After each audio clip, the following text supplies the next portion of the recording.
Welcome to YOUCANIC. Today here in YOUCANIC we have a 2020 Buick Enclave.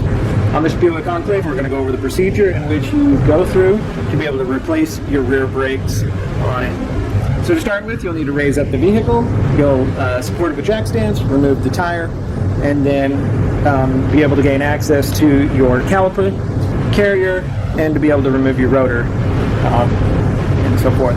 But this has an electronic braking system on it. So due to the fact that it's got an electronic braking system, what we need to do is we need to retract the brake caliper piston that's built inside of here. And you'll do it, there is a way you can do it through the instrument cluster. Also, you can use a good bidirectional scanner. So to start with, you will need to have your car in the run position, but engine not started. And to do that on this model, because it has the push button start stop button, you need to hold your start stop button until the whole dash lights up, which is about 5 seconds or so. And see, now we have all the dash lights light up, it's going through its cycle and so forth. And what we're going to be concerned and watching here as we do this procedure is we're watching a brake light will come on, and then we watch for a yellow brake light to start blinking, and then that will be able to put it into service mode. So to do this, you need to put your foot on the brake pedal. So we're holding the brake pedal down with our foot, and then we have the button that you use to set the parking brake, and we are going to press that in, and we are also going to keep it held in until a yellow light shows up here. So that yellow light, now you're going to release that and then push it back in, and you see that it's still blinking, and you can release your foot off the brake, and you're also hearing the actuators outside retract, or at the back you'll hear the audible noise of them retracting. So that is the procedure you do to put your vehicle into service mode. Then you go ahead and change your brakes and you take it back out of service mode. Okay. So it went all the way back, and then you heard it stop because it got to the max of release. Now that it's done that, we are able to undo the 14mm bolts that hold the caliper to the carrier, and then we can depress the caliper piston itself. To make ease, we have popped off this electric connector. It's just right here on the back of this stud nut, and that just is held there. Pop that off just to have a little bit more freedom and space back in. So these are a size 14mm. Undo those. If they didn't come undone with this nut spinning in here, then we would need to use 17, but you're going to have a thin wall 17, or a good pair of needle nose pliers, just something to hold it if it was spinning the whole thing. So we remove those two bolts, and now we'll be able to back out this the brake caliper without causing a lot of stress on the lines. We are going to press this piston back. We just did a standard press. And before I press back, I'm going to spray a little bit of brake clean on there to get some of that dust and dirt off, so that we don't press it back into the system there.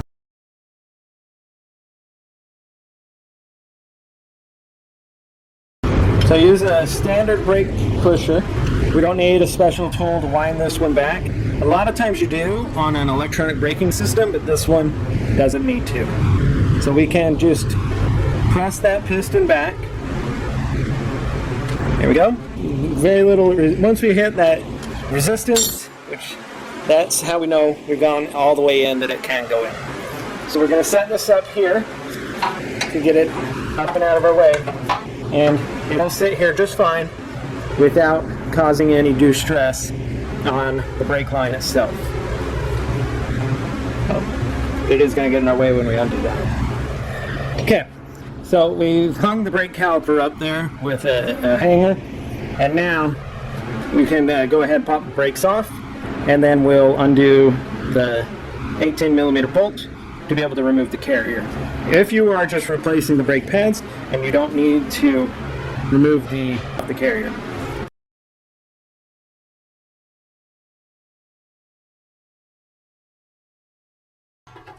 We're going to take the shims off. Our kit came with new shims, so no problem on that. Now, the 18 millimeter bolts that hold the carrier on.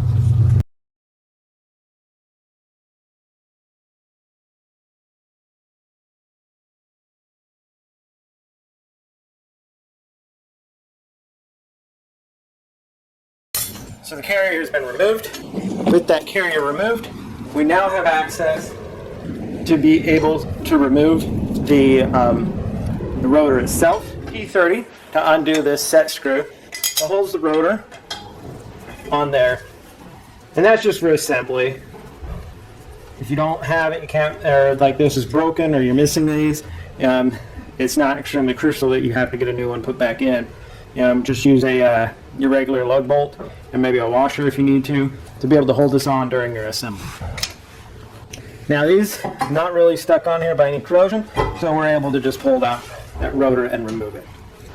Do a good inspection of the rotor. If you decide you're going to keep the rotor, as this customer did, you'll do a good inspection of it, make sure you don't have hot spots on it, and you don't have a very large lip here. Or if you're taking it off to go get it turned. So when you're done with that, and if it's a new rotor, just in the reverse order, we put that rotor back on. And again, if you have your little set screw, you go ahead and put that in.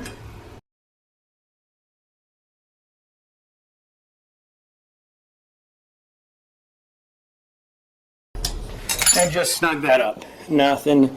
We don't go crazy tight with that. It literally is just to hold it while you put everything else back on together. So while we have this off, we'll just go ahead and be able to re-lube the glide pins. Get them off. Apply some more fresh grease. And this is just a brake caliper grease. There's many different colors of it. Just a nice little good coating. Doesn't need to be a crazy amount.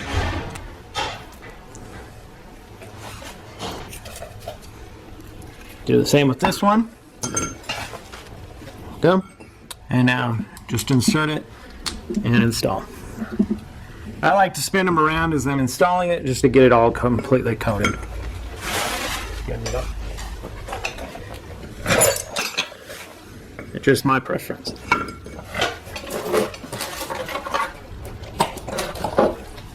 While these are off, let's go ahead and install our shims.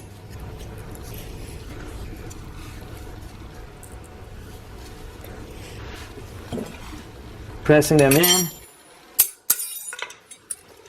Especially got to press them into the bottom here.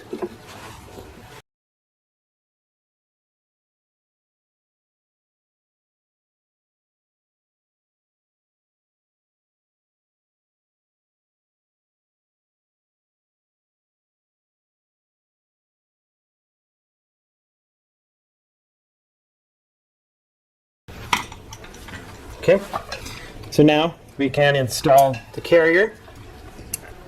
So we install the carrier, tighten the two 18 millimeter bolts that hold that carrier on and in place. Now it's time to put the brake pads on. One thing you want, we have two dots on this brake pad. Those go on the outside.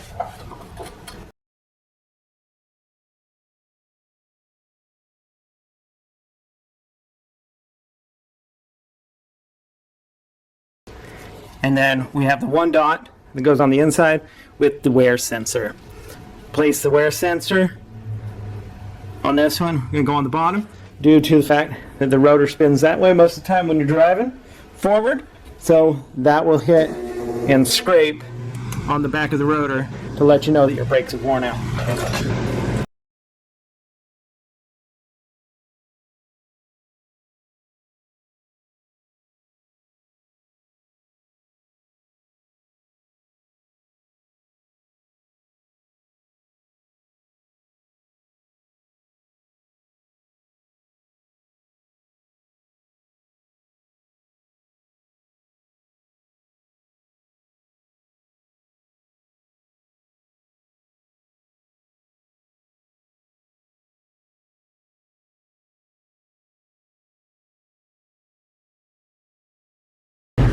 brake pads are on.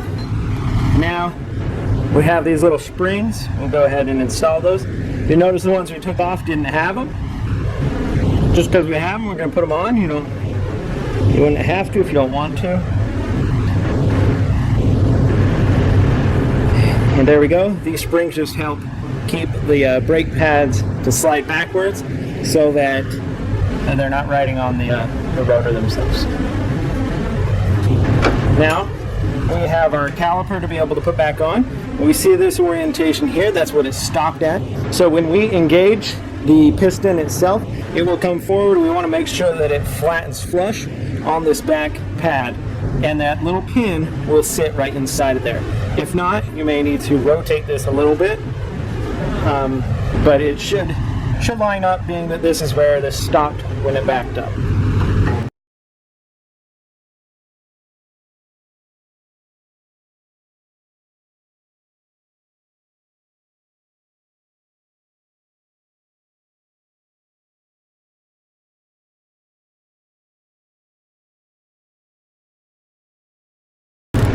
Tighten our 14mm bolts to hold the caliper to the carrier, and then reinstall that electric connector back up top here. And now I'm going to go put the brakes back in operational mode, and you're going to see this piston push out, and you might see a little bit more movement in this whole mechanism here when it does that. Put it into service mode. Now we're going to put it back into operation mode. So to start with, you will need to get the dash to light up, or everything on the instrument cluster. So the start stop button, you're going to hold that for 5 seconds because we're putting it into the run mode, but we're not starting the engine. So now we have all the lights are illuminating on the instrument cluster, and you'll notice that we have the brake symbol here in yellow with the wrench under it, and that is signifying that your brakes are in the service mode. So to take it out of service mode, you need to put your foot on the brake, and the brake button that you use to set the parking brake, you're going to hold that until you hear the audible noise of the brake system engaging. And then once you hear it engaging, you can release your foot off the brake and off your finger off the button, and the calipers will engage and tighten and then retract once they hit the solid surface. So that's how you input your brakes into operation mode on your 2020 Buick Enclave. All right, so you've seen that depress, that caliper piston pushed out, and it is flat with the back of that pad. So we know that that guide pin that's back there lined up, and so that is your rear brake caliper, or the rear brake pads, and how you would replace your rear rotor if needs be on the 2020 Buick Enclave. So now you just put your tire on and torque that to spec, and you'll be good to go. Thanks for watching Mechanic, where you can be the mechanic.